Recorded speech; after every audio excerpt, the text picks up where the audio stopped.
This video is sponsored by Skillshare. At the start of the year, I set goals to read more, try new things, and be more consistent.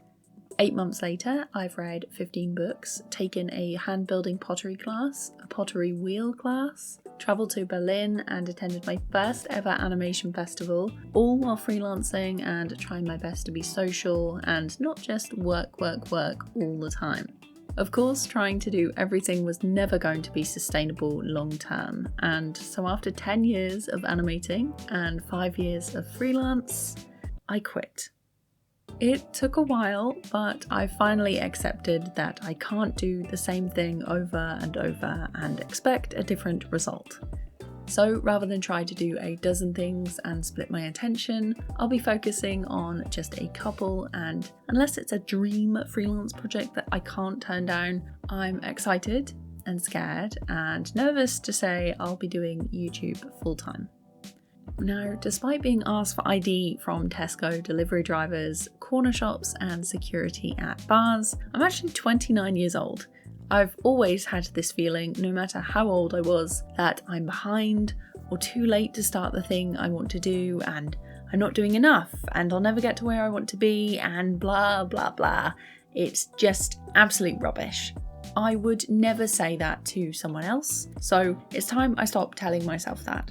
I don't want to waste my life stressing about the analytics and algorithms, and instead take this chance to experience new things, make the stuff I want to make, and see how far I can go. I'm not in school anymore, no one is forcing me to do this. I can do anything I want, and you can too. It's really not too late.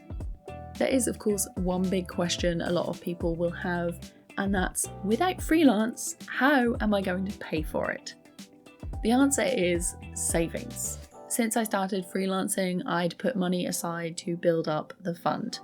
Every commission, project, YouTube payment and donation, I made sure to add to the fund and not touch it. I have about a year's worth of expenses, and as I don't have any dependents, have to travel for work, pay for a car, and am living with my family, my expenses are pretty low. Without freelance work, YouTube will be one of my main income streams. I don't know anyone who recommends it be your sole income because it fluctuates a lot, and how much you get paid depends on who is watching your videos, where they live, how old they are, and the niche you're in. Finance, home renovations, much higher ad rate. Art, animation, much lower. To be fully transparent, because I think it's important to share stuff like this, and because I'm always curious about the numbers other people have, here's how much I've made on YouTube since I joined the YouTube Partner Program in 2019. So 2019 was my first year of being monetized. I was accepted on January 9th, and over the course of that year I made £1,741.30. The next year, in 2020, I made £2,389.52. In 2021, I made £3,062.82. In 2022, I made £1,977.34. And in 2023, I made £1,216.73. Now, bearing in mind I didn't post for 6 months this year, so I don't think that's too bad considering.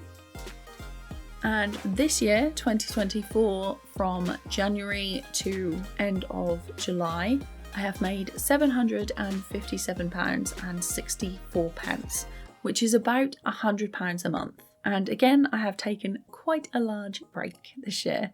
Adding all that up, so far from YouTube AdSense, I have made a total of £11,145.35.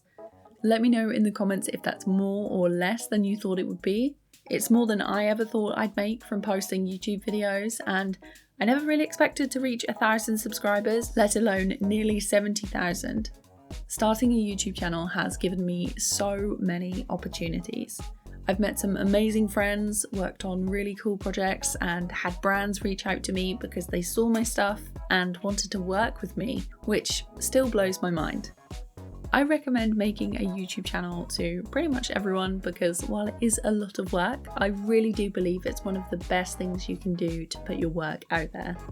If you're looking to start a YouTube channel yourself, there are tons of classes from experienced creators over on Skillshare that I would really recommend. Skillshare is the largest online learning community for creatives with thousands of classes led by industry experts across film, illustration, design, freelance, productivity, and more. I've lost count of how many classes I've watched, and I have a dozen more on Blender, Notion, WordPress, and productivity tips ready to go when I wrap up the last of my freelance projects and take YouTube full-time. If you're not sure what to pick, you can always try a learning path. I really enjoyed Idea to Finished Animation as a Beginner by Taniko Pantoa, and Grow Your First YouTube Channel, which has classes from multiple experienced creators. So if you want to follow along with the class I'll be taking or try something new yourself, the first 500 people to use my link in the description will get a 1-month free trial of Skillshare. Thank you so much for sticking with me. I'm really excited to see what I can make in the next 12 months. If you've got any questions, leave a comment, like this video so YouTube knows to share it with more awesome people like you, and I'll be back with another video real soon. Bye!